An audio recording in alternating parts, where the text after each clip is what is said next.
नमस्कार दोस्तों, मैं दिलीप कुमार। दोस्तों, बीपीएससी टीआरई 2.0 का सप्लीमेंट्री रिजल्ट जारी नहीं किया गया, जबकि 17 से 20 हज़ार वैसी सीटें खाली रह गई जो मल्टीपल रिजल्ट की वजह से खाली हुई।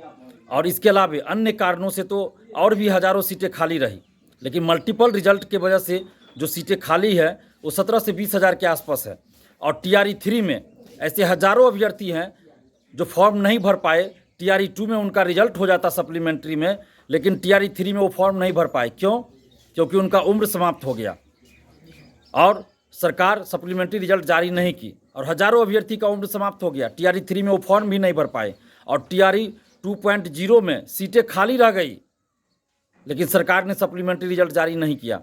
जबकि टीआरई 1 का सप्लीमेंट्री रिजल्ट जारी हुआ, टीआरई 2 का भी ईबीसी बीसी वेलफेयर का जारी हुआ, लेकिन शिक्षा विभाग का सप्लीमेंट्री रिजल्ट जारी नहीं हुआ। जबकि नीतीश कुमार जी गांधी मैदान से बोले थे 13 जनवरी को कि सप्लीमेंट्री रिजल्ट बहुत जल्द जारी किया जाएगा।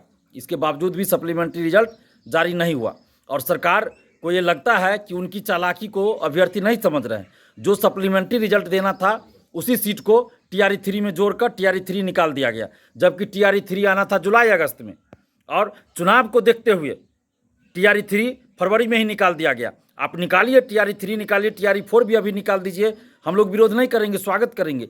लेकिन जो वैकेंसी आप निकालते हैं उसमें सभी सीटों को आप भरिए तो सही। अगर अभ्यर्थियों के पास योग्यता है, विज्ञापन की शर्तों के अनुसार वो योग्यता को रखते हैं, तो सभी सीटों को आपको भरना चाहिए।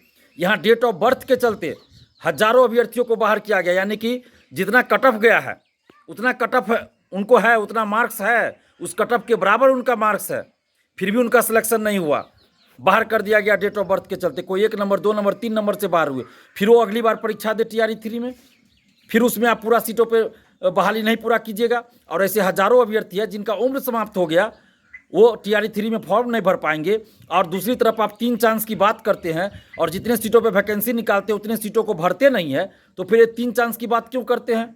और इतनी जल्दी जल्दी आप टीआरई 1 टीआरई 2 टीआरई 3 कर दिए, तो 3 चांस की बाध्यता क्यों? ये 3 चांस की बाध्यता को हटाइए, और टीचर बहाली में आप 3 चांस की बाध्यता को हटाकर जब तक अधिकतम उम्र सीमा है तब तक अभ्यर्थी फॉर्म भर सके वैसी व्यवस्था कीजिए, जैसे अन्य बहालियों में है। दरोगा सिपाही, बीपीएससी, बीएसएससी, बीपीएससी सिविल सेवा एवं अन्य बहालियों में जो व्यवस्था है कि अधिकतम उम्र सीमा तक अभ्यर्थी फॉर्म भर सकते हैं, वैसे ही शिक्षक भर्ती में कीजिए।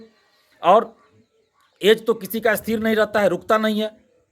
फिर आप एज में छूट क्यों नहीं देते? पहले आप 10 साल 12 साल पे एसटीईटी करवाए, बीटेट आप करवाते नहीं है, और एसटीईटी 10 साल के 12 साल के बाद करवाए, तो आपको छूट तो कम से कम 2-3 वैकेंसी में देना चाहिए 10 साल 12 साल का ना। एक वैकेंसी में आप दे के और छोड़ दिए। हजारों अभ्यर्थियों का जो है जिंदगी बर्बाद हो गया, उनका भविष्य बर्बाद हो गया। बीएड करके, कोई एसटीईटी पास करके, बीएड पास करके बेरोजगार हो जाएंगे, बेरोजगार बैठे रहेंगे।